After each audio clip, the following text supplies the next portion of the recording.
নমস্কার বন্ধুরা, সম্পাস রান্নাঘরে আপনাদের সকলকে স্বাগত। আজকে আমি জামাই ষষ্ঠী স্পেশাল বাদশাহী মটন কোরমা রেসিপি আপনাদের শেয়ার করলাম। তাই ভিডিওটা স্কিপ না করে পুরো রেসিপিটা দেখার অনুরোধ রইল। রেসিপিটা ভালো লাগলে আমাকে কমেন্ট বক্সে কমেন্ট করে জানাবেন। ভালো লাগলে লাইক বাটনটাও প্রেস করে দেবেন আর আপনাদের বন্ধুদের মধ্যে আমার ভিডিওটাকে শেয়ার করে দেবেন। আর আমার নতুন বন্ধুদের কাছে অনুরোধ, আমার চ্যানেলটাকে সাবস্ক্রাইব করে পাশে থাকবেন। আর আমার চ্যানেলে নতুন নতুন রেসিপি দেখার জন্য পাশে থাকা ছোট্ট বেল আইকনটাও প্রেস করে দেবেন। চলুন আর কথা না বাড়ি, কিভাবে আজকে বাদশাহী মটন কোরমার রেসিপি কিভাবে বানাবেন রেসিপিটা দেখে নেওয়া যাক। বাদশাহী মটন কোরমার জন্য আমি এখানে 500 গ্রাম মাটন নিয়েছি। মাটনটাকে একটু বড় সাইজে কাটিয়ে ভালো করে ধুয়ে নিয়েছি। তবে আজকে কিন্তু মাটনটাকে আমি কোনো ম্যারিনেশন করব না, ডাইরেক্ট আমি রান্না করব। মটনটাকে সাইডে রেখে দিয়ে এবার মটন কোরমার জন্য আমি একটা স্পেশাল মশলা তৈরি করে নেবো। মটন কোরমার স্পেশাল মশলা তৈরি করার জন্য আমি এখানে কি মশলা নিয়েছি চলুন দেখে নিই। নিয়েছি একটা জয়িত্রীর ফুল, 1 চামচ সাজিরে, আর অর্ধেকের থেকে একটু কম জায়ফল, আর নিয়েছি 1 চামচ গোটা গোলমরিচ, 1 চামচ গোটা ধনে, 1 টুকরো দালচিনি, আর নিয়েছি 8-10টা ছোটো এলাচ, আর নিয়েছি 8-10টা লবঙ্গ। এবারে সমস্ত গোটা মশলাগুলোকে আমি হালকা ড্রাই রোস্ট করে নেব। ড্রাই রোস্ট করার জন্য ইন্ডাকশানে একটা প্যান বসিয়ে দিলাম। প্যানের মধ্যে সমস্ত গোটা মশলাগুলোকে আমি হালকা ড্রাই রোস্ট করে নিচ্ছি।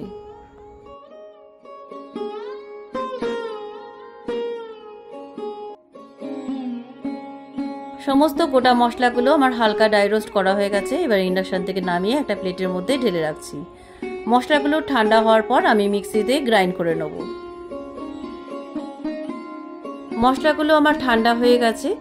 এবার আমি মিক্সির ছোট জারটার মধ্যে আমি সমস্ত গোটা মশলাগুলো ঢেলে দিচ্ছি। সমস্ত গোটা মশলাগুলো আমি মিক্সিতে ঢেলে দিলাম। এবার আমি গ্রাইন্ড করে আপনাদের কাছে ফিরে আসছি। মশলাটা আমার গ্রাইন্ড করা হয়ে গেছে। এবার একটা বাটির মধ্যে ঢেলে রাখছি। এই স্পেশাল মশলাটা আপনারা চিকেনের মধ্যেও দিতে পারেন। এবার এই স্পেশাল মশলাটাকে সাইডে রেখে দিয়ে এবার আমি কিছু কাজু বাদাম ভিজিয়ে রাখছি। এখানে আমি 8-10টা অর্ধেক ভাঙা কাজু নিয়েছি। আপনারা এর থেকেও ভাঙা কাজু নিতে পারেন কিংবা আপনারা গোটা কাজুও নিতে পারেন। এবার এই কাজু বাদামগুলোকে আমি 10 মিনিট জলে ভিজিয়ে রাখছি। 10 মিনিট হয়ে গেছে, কাজু বাদামগুলো আমার ভেজানো ছিল। এবার মিক্সির ছোট জারটার মধ্যে কাজু বাদামগুলো ঢেলে দিলাম। এবার আমি এর মধ্যে 100 গ্রাম টক দই দিলাম। সমস্ত দইটা ভালো করে চেঁচে দিয়ে দিলাম। এবার আমি মিক্সিতে বেটে নিয়ে আপনাদের কাছে ফিরে আসছি। মিক্সিতে আমার বাটা হয়ে গেছে, দেখুন একদম স্মুথ করে বেটে নিয়েছি। এবার একটা বাটির মধ্যে দই আর কাজু বাদাম বাটাটা ঢেলে রাখছি। মিক্সির জার থেকে দই আর কাজু বাদাম বাটাটা ঢালা হয়ে গেছে। এবার এই বাটিটাকে সাইডে রেখে দিয়ে এবার আমি রান্নাটা শুরু করে দিই। রান্নাটা শুরু করার জন্য ইন্ডাকশানে একটা কড়াই বসিয়ে দিলাম। কড়াইয়ের মধ্যে আমি প্রথমেই পেঁয়াজ বেরেস্তা ভেজে নেবো। পেঁয়াজ বেরেস্তা ভাজার জন্য আমি এখানে পরিমাণ মতো সর্ষের তেল দিয়ে দিলাম। আমি এখানে সর্ষের তেল দিয়ে রান্নাটা করছি, আপনারা সাদা তেল দিয়েও রান্না করতে পারেন, তবে সর্ষের তেলের স্বাদটা কিন্তু একটু আলাদা হবে। এবার একটা বড় সাইজের পেঁয়াজকে খুব পাতলা পাতলা করে কেটে রেখেছিলাম, সেই পেঁয়াজটাকে আমি ভেজে নিচ্ছি।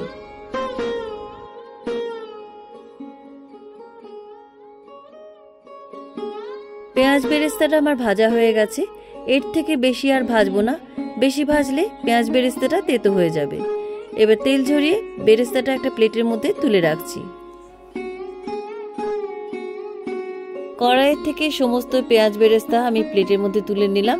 এবার এই বেরেস্তা ভাজা তেলের মধ্যে ফোড়নে দিয়ে দিচ্ছি 2টো তেজপাতা, 2টো শুকনো লঙ্কা, একটা জয়িত্রীর ফুল, আর দিয়ে দিচ্ছি 1/2 টিস্পুন গোটা জিরে, একটা দারচিনি স্টিক, আর 4টে ছোটো এলাচ, আর 5টা লবঙ্গ। এবার তেলের মধ্যে সমস্ত গোটা মশলাগুলোকে আমি ভেজে নিচ্ছি।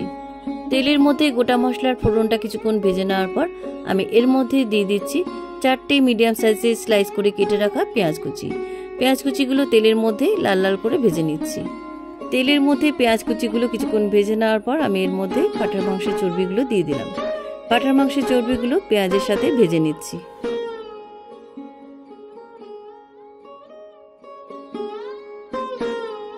তেলের মধ্যে পেঁয়াজ কুচিগুলো একটু নরম হয়ে যাওয়ার পর আমি এর মধ্যে দিয়ে দিচ্ছি 1 টিস্পুন চিনি। এই সময় চিনিটা দিলে চিনিটা ক্যারামেলাইজড হয়ে পেঁয়াজ কুচিগুলো বেশ লালচে রং ধরবে, এতে গ্রেভির কালারটাও ভালো আসবে। পেঁয়াজ কুচির মধ্যে চিনিটা ভালোভাবে মিশে যাওয়ার পর আমি এর মধ্যে দিয়ে দিচ্ছি 1 টেবিল স্পুন রসুন বাটা, আর দিয়ে দিচ্ছি 1 টেবিল স্পুন আদা বাটা। আদা আর রসুন বাটাটা পেঁয়াজের মধ্যে কিছুক্ষণ ভেজে নিচ্ছি।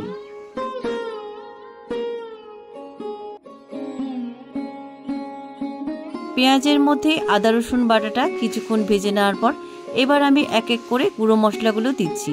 দিয়ে দিচ্ছি 1 টিস্পুন হলুদ গুঁড়ো, এবারে দিচ্ছি 1 টিস্পুন জিরে গুঁড়ো, এবারে দিচ্ছি 1 টিস্পুন ধনে গুঁড়ো, এবারে দিচ্ছি 1 টিস্পুন ঝাল লঙ্কার গুঁড়ো, ঝালটা আপনাদের স্বাদ অনুসারে দেবেন। এবারে আমি দিয়ে দিচ্ছি 1 টিস্পুন কাশ্মীরি লঙ্কার গুঁড়ো। কাশ্মীরি লঙ্কার গুঁড়োটা ঝাল হয় না, এটা রঙের জন্য দিলাম। এবার সমস্ত গুঁড়ো মশলাগুলো খুব ভালো করে আমি কষিয়ে নিচ্ছি।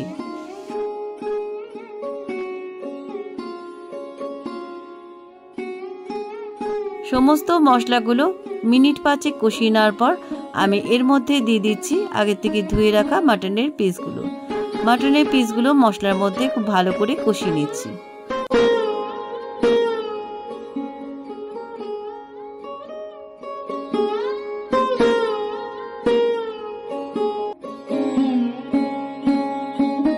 মাংসের মধ্যে মশলাগুলো ভালোভাবে মিশিয়ে দেওয়ার পর আমি এর মধ্যে দিয়ে দিচ্ছি পরিমাণ মতন লবণ।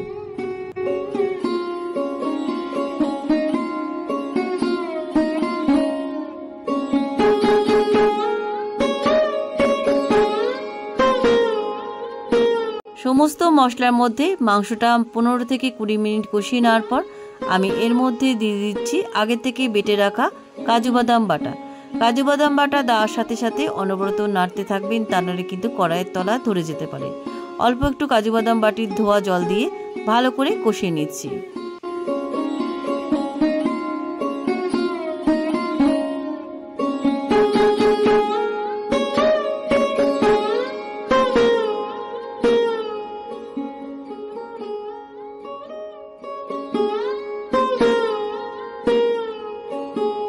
কাজু বাদাম বাটা দেওয়ার পর আরও 10 মিনিট আমি মাংসটা খুব ভালো করে কষিয়ে নিয়েছি।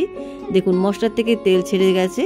এই পর্যায়ে আপনারা প্রেসার কুকারেও মাংসটাকে সেদ্ধ করে নিতে পারেন, তবে আমি কড়াইতে সেদ্ধ করব, তাই পরিমাণ বুঝে এর মধ্যে জল দিয়ে দিলাম। আপনারাও পরিমাণ বুঝে জলটা অ্যাড করবেন। জলটা দেওয়ার পর মাংসের মধ্যে খুব ভালো করে মিশিয়ে দিয়ে আমি ঢাকা দিয়ে মাংসটাকে আধ ঘন্টা সেদ্ধ করে নেব। আধ ঘন্টা পরে ফিরে এলাম। ঢাকা খুলে আমি 2-1 বার মাংসটাকে নাড়াচাড়া করে দিয়েছিলাম। দেখুন মাংসের থেকে তেল ছেড়ে গেছে আর মাংসটা কিন্তু একদম সুসেদ্ধ হয়ে গেছে।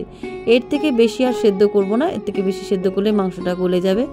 এবারে মাংসের মধ্যে আগে থেকে যে ভাজা স্পেশাল মশলাটা তৈরি করে রেখেছিলাম সেই কোরমার মশলাটা এর মধ্যে দিয়ে দিলাম আর দিয়ে দিচ্ছি 1 টিস্পুন ঘি।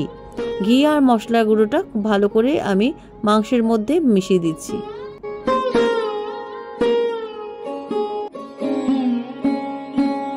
ঘি আর মশলার গুঁড়ো মাংসের মধ্যে খুব ভালো করে মিশিয়ে দেওয়ার পর আমি যে আগে থেকে পেঁয়াজ বেরেস্তাটা ভেজে রেখেছিলাম সেটা হাত দিয়ে একটু গুঁড়ো করে মাংসের মধ্যে দিয়ে দিচ্ছি।